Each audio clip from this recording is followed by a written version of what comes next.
نظر اور شرمگاہ کی حفاظت کریں۔ اس دور کا سب سے بڑا فتنہ یہ ہے کہ نگاہیں پاک نہیں ہوئی، نگاہیں غلیظ اور گندی ہو گئی، شرمگاہوں میں وہ تقدس نہیں رہا۔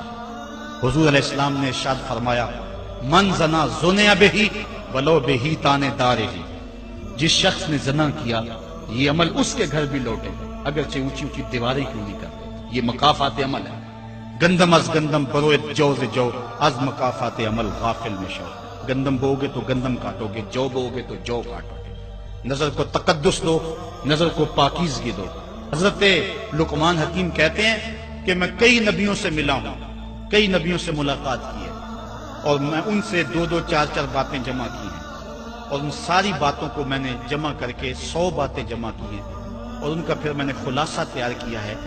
ان میں 8 باتیں الگ کی ہیں۔ ان 8 باتوں میں ایک بات یہ ہے، جب کسی کے گھر جاؤ تو نظر کو حفاظت میں رکھو۔ جس شخص کے مہمان بنو، جس کے گھر جاؤ، تمہاری نظر نہ بھٹکنے پائے۔ نظر اگر غیر محرم کو شہوت سے دیکھتی ہے، حدیث میں آتا ہے کل قیامت کے دن جہنم کی آگ سے بھر دی جائے گی، وہ سخت رسوا ہوگا۔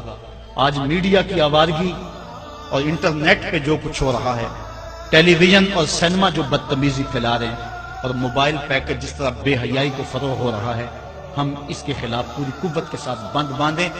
اپنی اولادوں کے ہاتھوں سے ناول چھین لو، ان کے ہاتھوں سے جو ہے وہ فلمیں چھین لو، ان کی خلوتوں پہ نظر رکھو اور ان کی حفاظت کرو۔ جس شخص کی نظر پاک نہیں ہے اس کے من میں طہارت نہیں آ سکتی ہے، دل پاک نہیں ہے اس کو جو ہے وہ باطن کا نور نصیب نہیں ہو سکتا۔ وائے قوم کشتائے تدبیر غیر، کارے او تخریب خود تعمیر غیر، از حیا بیگانہ پیرانے کہن، نوجوانہ چوں زنا مشغول تن۔ کتنی حکمت والی بات کہی اقبال نے۔ وہ اپنے دور کا دکھڑا سناتا ہے، جس دور سے ہم گزر رہے ہیں اب تو عجیب حال ہو گئے۔ اقبال کہتا ہے یہ جو میرا دور ہے، جوان تو جوان رہے، بوڑھوں کی نظروں میں حیا نہیں، از حیا بیگانہ پیرانے کہن۔ بوڑھے لوگوں کی آنکھوں میں بھی اقبال کہتا ہے حیا نہیں رہا۔ نوجوانہ چوں زنا مشغول تن، اور نوجوان عورتوں کی طرح اپنے تن کے ساتھ لگے ہوئے ہیں، اپنے تن کو سنوارنے میں ہر وقت کنگھی پٹی میں لگے ہوئے ہیں۔ یہ مردوں کا کام نہیں ہوتا، یہ دلیروں اور بہادروں کا کام نہیں ہوتا، یہ عورتوں کے وظیفے ہیں۔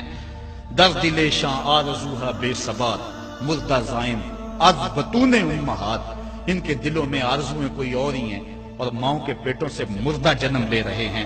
دخترانے او بزلف خود اسیر، شوخ چشموں خود نماؤ خود دگیر۔